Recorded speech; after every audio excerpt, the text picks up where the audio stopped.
വളരെ സന്തോഷമായിട്ട് ഏത് കോളേജുകളിൽ ചെന്നാലും എനിക്ക് ഭയങ്കര സന്തോഷമാണ്. കാരണം ഇവിടെ പ്രിൻസിപ്പലിനോട് എത്ര കുട്ടികളുണ്ട് എന്ന് വെച്ചത് പറഞ്ഞു 3000 കുട്ടികളിവിടെ പഠിക്കുന്നുണ്ട്. 3000 കുട്ടികളിൽ നെക്സ്റ്റ് ഏത് പ്രിൻസിപ്പൽ പറഞ്ഞ രണ്ടാമത്തെ സെന്റൻസ് എന്താ അറിയോ? കൂടുതലും പെൺകുട്ടികളാണ്.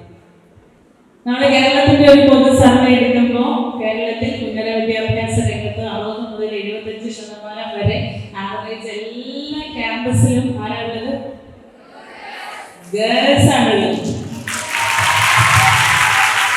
അതുകൊണ്ട് കേരളം മുന്നോട്ട് പോകുന്നത് നില പാടാക്കിയിട്ടല്ല, നിലപാടോടുകൂടി തന്നെയാണ്.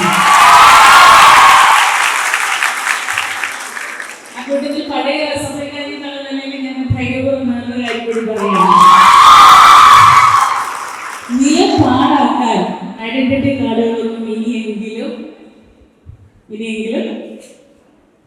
വ്യാജമായി സൃഷ്ടിക്കാതിരിക്കുക.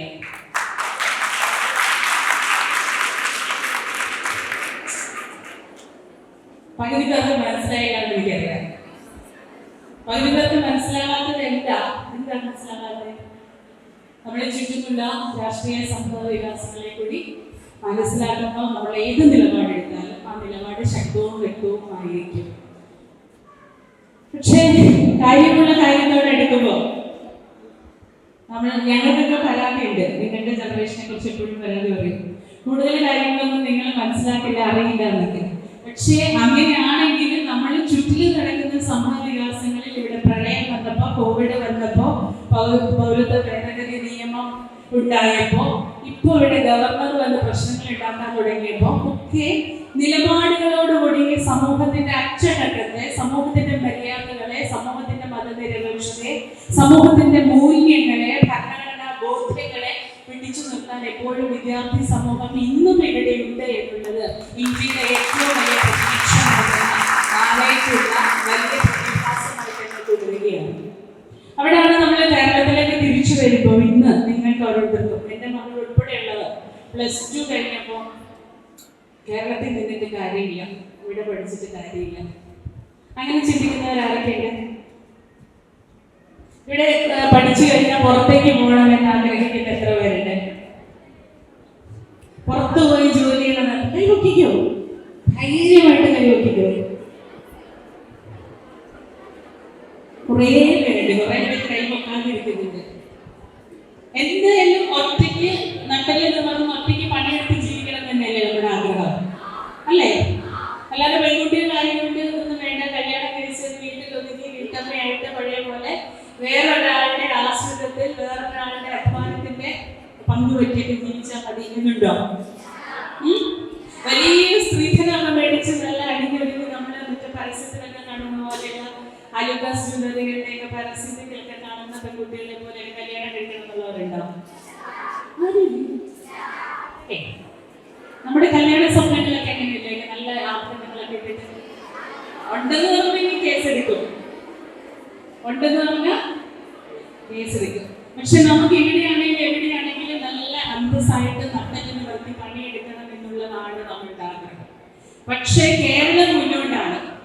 കേരള ലോകത്തിന്റെ ഏത് ഭാഗത്തും നിങ്ങൾ പുറത്തേക്കൊക്കെ പോകുന്ന കുട്ടികളെ ചിന്തിക്കേണ്ട ഒരു കാര്യമുണ്ട്, നമ്മൾ അതൊന്ന് ട്രാവൽ ചെയ്ത് നോക്കണം. ഇപ്പൊ UK, കാനഡയൊക്കെ പോയി ജീവിക്കുമ്പോൾ നമ്മൾ എന്ത് പറയും? ആവറേജ് വർഷം 5 ലക്ഷം രൂപ സാലറി ഉണ്ട്. കേരളത്തിൽ എത്ര രൂപ സാലറി ഉണ്ട്? 50,000 രൂപ സാലറി ഉണ്ട് എന്ന് പറയും, അല്ലെ 1 ലക്ഷം രൂപ സാലറി ഉണ്ട് എന്ന് പറയും.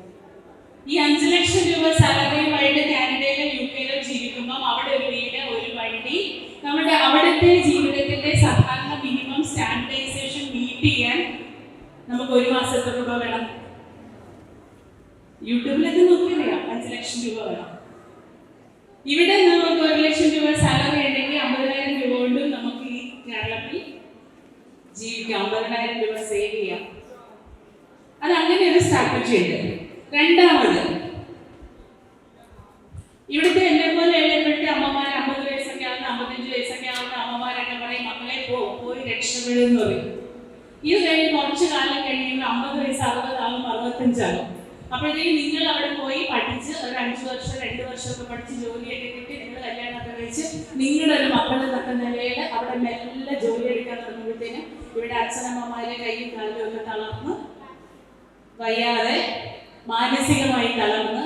അപ്പൊ നിങ്ങൾ കിട്ടുന്നതിൽ നിന്ന് അനുഷ്ഠിച്ച് പിടിച്ച് അവിടുത്തെ ജീവിതവും കഴിഞ്ഞിട്ട് അച്ഛനും അമ്മയ്ക്കും ഒരു ഹോം നേഴ്സിനെയൊക്കെ നിർത്താൻ വേണ്ടിയിട്ട് വീട്ടിൽ അവരെയൊക്കെ ആക്കി കൊടുത്ത് ദൂരെ ഇരുന്ന് അമ്മയെ കാണാൻ പറ്റുന്നില്ല, അച്ഛനെ കാണാൻ പറ്റില്ല, രാവിലെ വീഡിയോ കോൾ ചെയ്തപ്പോൾ വരച്ചുകൊണ്ട് മൂടി പൊതിച്ച് കിടക്കുന്നത് കണ്ടു എന്ന് പറഞ്ഞ് കരഞ്ഞ. എങ്കിലും നമ്മൾ ഓരോ ദിവസവും വരുന്നതും എണീക്കുന്നതും ഓഫീസിൽ പോകുന്നതും കുഞ്ഞുങ്ങളെ നോക്കുന്നത്, കുഞ്ഞുങ്ങളെ സ്കൂളിൽ വിടുന്നതിനെ കിടക്കാട്ടിൽ വിടുന്നതും ഒക്കെ അലാമിന്റെ സിസ്റ്റത്തിൽ ഇങ്ങനെ നടന്ന് വീട്ടിലിരിക്കുന്ന അച്ഛനെ അമ്മയെ ഓർത്ത് കരഞ്ഞ് നമ്മൾ അവിടെ ജീവിതം കളയും. അവിടെ ഇൻസ്റ്റിറ്റ്യൂഷണലായിട്ട് ഈ കിട്ടുന്ന 5 ലക്ഷം രൂപയിൽ നിന്ന് അത് എങ്ങനെ ജീവിതം കരിപ്പിടിപ്പിക്കാം, അതിൽ നിന്ന് എങ്ങനെ ജീവിക്കാം എന്ന് വിചാരിച്ച് സമയത്തിനും പണത്തിനും ഇടയിൽ നമ്മൾ കഴിയും. മറ്റു നമ്മുടെ സർഗാത്മകമായ ചിന്തകളോ കഴിവുകളോ പാട്ടോ ഡാൻസോ ചിത്രമോ സ്വപ്നങ്ങളോ നാടോ നാടിന്റെ പച്ചപ്പോ കുളിരോ കാറ്റോ മഴയോ പ്രണയമോ ഒന്നുമില്ലാതെ നമ്മൾ അവിടെ കഴിയും. ഇവിടെ അച്ഛനും അമ്മമാര് മക്കളെ ഓർത്ത് കരഞ്ഞ് വേർത്ത് വിറച്ച് ഹോം നേഴ്സിനോട് ചീത്ത പറഞ്ഞ് അവരുടെ ചീത്തവിളി കേട്ട് ഇതൊന്നുമില്ലാതെ എൻ്റെ മോൾ എൻ്റെ അരികത്ത് വന്ന് എൻ്റെ കട്ടിൽ വന്ന് എൻ്റെ കൈപിടിച്ചൊന്ന് ഇരുന്നായിരുന്നെങ്കിൽ എന്നുള്ള ദേവിയുടെ കണ്ണീരുമായിട്ട് എവിടെയോ എപ്പോഴോ കാലയളവിലേക്കകത്ത് പോകും. ഈ കൈ ഉയർത്തിയ നമ്മളുടെ സ്വപ്നങ്ങൾ നമുക്ക് ബാക്കി തരുന്ന പത്രങ്ങളാണ്. ഇവിടെയാണ് ഇച്ഛാശക്തിയുള്ള ഗവൺമെന്റ് നമ്മളോട് പറയുന്നത് ഉന്നത വിദ്യാഭ്യാസ രംഗത്ത് കാലത്തെ അതിജീവിക്കുന്ന ചരിത്രത്തെ അതിജീവിക്കുന്ന മാറ്റം കേരളത്തിൽ വരാൻ പോകുന്നു. കഴിഞ്ഞ വർഷത്തെ ഇലക്ഷനെ ഈ മന്ത്രിസഭ പുതിയ മന്ത്രിസഭ വരാൻ പോകുന്നു എന്ന് പറഞ്ഞ ഇടതുപക്ഷ ജനാധിപത്യ മുന്നണി കഴിഞ്ഞ പ്രാവശ്യത്തെ ഇലക്ഷനെ നേരിട്ടപ്പോൾ ആദ്യത്തെ ഇലക്ഷൻ മാനിഫെസ്റ്റോയിൽ ആദ്യത്തെ വാഗ്ദാനമാക്കി വെച്ചത് കേരളത്തെ ഉന്നത വിദ്യാഭ്യാസ ഹബ്ബാക്കി മാറ്റുമെന്നാണ്. ഉന്നത വിദ്യാഭ്യാസ ഹബ്ബാക്കി മാറ്റുമെന്ന് പറഞ്ഞാൽ ഇന്റർനാഷണൽ സ്റ്റാൻഡർഡൈസേഷൻ അനുസരിച്ചിട്ടുള്ള ഏതൊരു വിഷയങ്ങളും ഏതൊരു പാഠ്യപദ്ധതികളും ഏതൊരു സ്കൂൾ യൂണിയനുകളുടെ ഇൻസ്റ്റിറ്റ്യൂഷനുകളുടെ ഇൻഫ്രാസ്ട്രക്ചറുകളും ഫെസിലിറ്റികളും ഇവിടുത്തെ കുട്ടികൾക്ക് ഇവിടെ ഇച്ഛാശക്തിയോടുകൂടി പ്രതീക്ഷയോടുകൂടി പഠിക്കാനും ഇവിടെ പഠിച്ചു തുടങ്ങുന്ന കുട്ടികൾക്ക് നാളെ ഇവിടെ തന്നെ ജോലി ചെയ്യാനുമുള്ള സംവിധാനം കേരളത്തിൽ ഉണ്ടാകുമെന്ന ഇച്ഛാശക്തിയോടെ ഭരിക്കുന്ന ഒരു സർക്കാരുള്ള നാട്ടിലാണ് നിങ്ങളുടെ ഉന്നത വിദ്യാഭ്യാസം നടക്കുന്നത്. അതുകൊണ്ട് തീർച്ചയായിട്ടും ഇവിടെ നിന്നിട്ട് കാര്യമില്ല, ഇവിടെ നിന്ന് ജീവിതമില്ല എന്ന് വിചാരിക്കുന്നതിന് പകരം ഞാൻ നേരത്തെ പറഞ്ഞതുപോലെ പലതും അറിയാതെ പോകുന്നതിൻ്റെ ഇടയിൽ നമ്മൾ വസ്തുതകളെ ഈ പോസ്റ്റ് ട്രൂത്ത് കാലഘട്ടത്ത് സത്യാനന്തര കാലഘട്ടത്ത് പുറമേ കാണുന്ന കായികമായ ബഹളങ്ങളല്ലാതെ നമ്മുടെ ജീവിതത്തിന്റെ ഏറ്റവും അടിസ്ഥാനപരമായി നമ്മുടെ ചുറ്റിലും എന്താണ് പരിവർത്തനങ്ങൾ നടക്കുന്നത് എന്നുള്ളത് കാണാൻ കൂടി തയ്യാറാവണം. തീർച്ചയായിട്ടും അടുത്ത 25 വർഷം കഴിയുമ്പോൾ കേരളം ഈ ലോക ഭൂപടത്തിൽ ഏറ്റവും വികസിത വൈജ്ഞാനിക ഇടമായി മാറുമെന്നുള്ള സ്വപ്നം ഇന്ന് ഓരോ മലയാളിക്കും ഉണ്ട്. ആ മലയാളിയുടെ സ്വപ്നം മുന്നോട്ട് പോകെ അതിന്റെ സാന്നിധ്യത്തിൽ ഇരിക്കേണ്ടത് ഇന്ന് ഇവിടെ വന്ന് നിൽക്കുന്ന ഞാനോ അല്ലെങ്കിൽ ധരിക്കുന്ന മന്ത്രിമാരോ ആരോ അല്ല. ആ കേരളത്തിന്റെ ഏറ്റവും വലിയ സാന്നിധ്യത്തിൽ വൈജ്ഞാനികപരമായി ശാസ്ത്രബുദ്ധിയോടെ ശാസ്ത്രബോധത്തോടുകൂടി ലോകത്തിന്റെ നിറവിൽ മുന്നോട്ട് കുതിക്കുന്ന ഏറ്റവും വലിയ മാനവിക ശേഷിയായിട്ട് കേരളം ഉയർന്നു നിൽക്കുമ്പോൾ അതിന്റെ സാന്നിധ്യത്തിലുള്ളത് നിങ്ങളാണെന്നുള്ളതുകൊണ്ട് നിങ്ങളുടെ ഉന്നത വിദ്യാഭ്യാസ ഇടങ്ങൾ വളരെയധികം പ്രാധാന്യമുള്ളതുമാണ്, ഏറ്റവും വലിയ പ്രതീക്ഷ നൽകുന്നതുമാണ്. അവിടെ നമ്മൾ കരുതേണ്ടുന്ന ഒരു ഇടം, നമ്മൾ കാണേണ്ടുന്ന ഒരു ഇടം മനുഷ്യൻ സാമൂഹ്യ ജീവിയാണ്.